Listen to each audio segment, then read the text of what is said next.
Hello everyone, welcome to a very special episode of WCMH. Here with me today is of course Dr. Drake Lamen, our President and CEO, who will soon be retiring, and we're very grateful that Drake has agreed to chat with us today and just share a little bit about his experience here at UHS Shenango Memorial. So we're going to jump right in. All right, Dr. Lamen, what drew you to a career in medicine? It's one of those classic stories. When I was preschool, our family doctor was located on Front Street, one of those big houses, 23 Front Street, great big houses. And when we went to doctors, the space was this big open room with wood panels, sliding pocket wood doors, big table in the center, and he had magazines.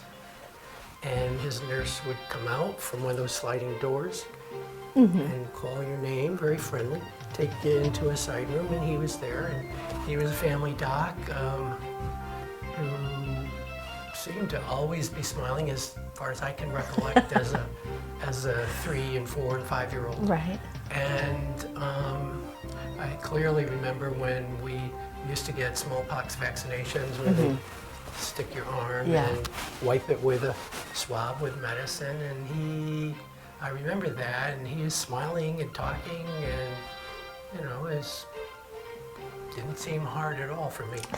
And as Little did you know, right? as I reflected back, on the whole experience, it was basically, one day it was just like, I could do this. And that was really it. So I did my residency at Wilson Hospital, family medicine residency, and came out of that as an employee of Wilson Hospital. That Wilson General and Ideal Hospital were all separate hospitals at that time. Wilson had 2 family health centers plus a residency, one in Windsor, one in Candor. And Binghamton General had several community health centers, a couple in the city, and then went out in Deposit.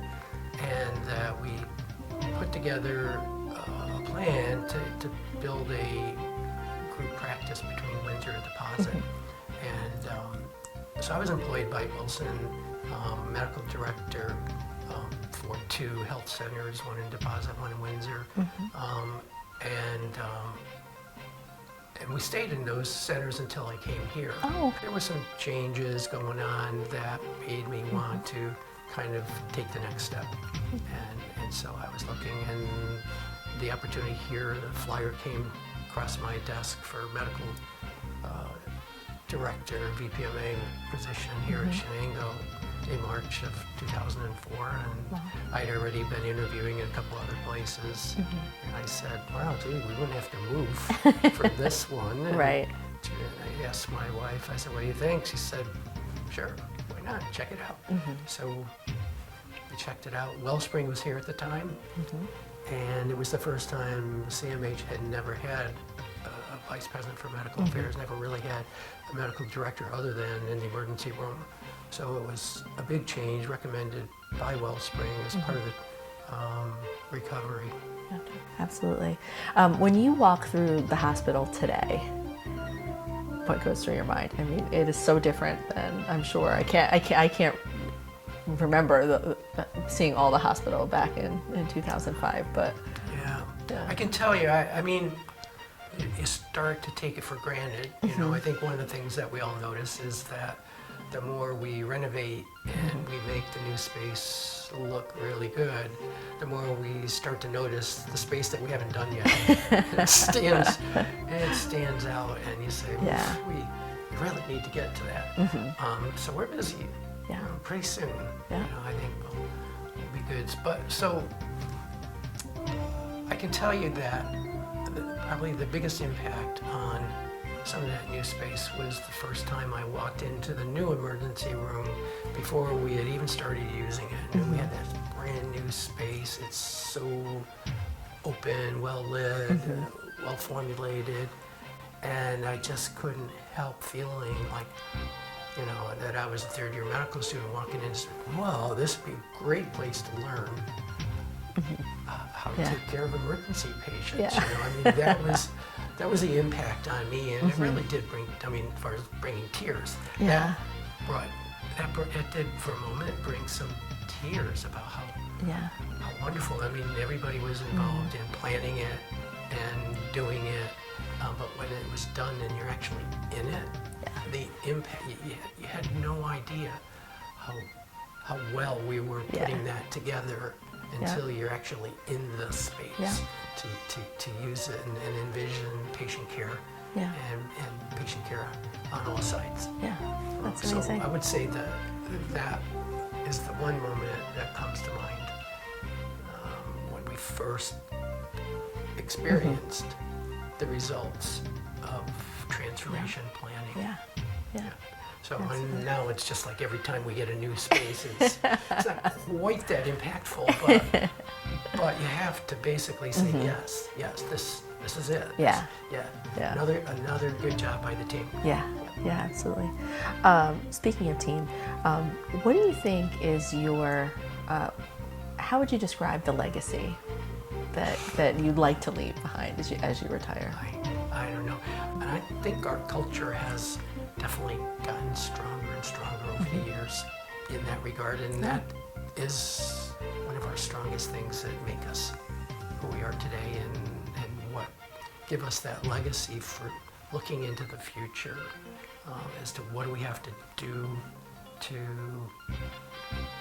keep it going, because the demands of the future are not going to be the same as the demands of the Even past today. or today. It keeps changing, and we can't just be satisfied to keep doing the same old thing that's worked this year, last year, because next year's going to be different. And it takes us all to kind of be on our game and to be looking forward and to be thinking about what else can we do to be the best little hospital in Central New York. Yeah. You know? Do you have anything that you'd like to say to our staff and our providers or leaders? I think, as we have talked about, how do we message at this time? I think that the biggest thing for me is basically to say hi, everybody. It has been a true pleasure to work with each and every one of you. Some of you longer than others, but the culture here of friendly and helpful just helps make it feel like anything's possible. So thank you for all the things that we've been able to do together. Our strongest asset is our teamwork and our leadership. We've got great leaders here throughout all of our service lines, and those leaders can only be great when they've got a great team to work with. And we really have been doing a great job with that. So I just say thank you for that and keep it up. Wonderful. Anything else you'd like to add? No, that's more than anybody probably wants to listen to. No, that was fantastic. It was so wonderful sitting and talking with you. I think about that you've had a career that spanned, is it 5 decades? Just about 5 decades. Something like that. More than 2 decades here at Chenango Memorial Hospital. You truly do leave an amazing legacy here, and I'm very, even just the differences. I've been here just 8 years, and the changes just in that time, and oops, my microphone just peeled up. Sorry, Gary. It's really wonderful. It's been a privilege to work with you, Dr. Lamen. Same here. It really has. Thanks, Melissa. I know we're only a couple weeks left that we get to on a daily basis. Wonderful opportunities that you'll have to say goodbye to Dr. Lamen. We'll be sharing more about that as reminders. But the 17th will be the day that we'll be down in the community room and having some refreshments. Please stop by and wish Dr. Lamen well. Thank you very much for everything. You're welcome. Thank you. All right. Have a happy and safe week, everyone.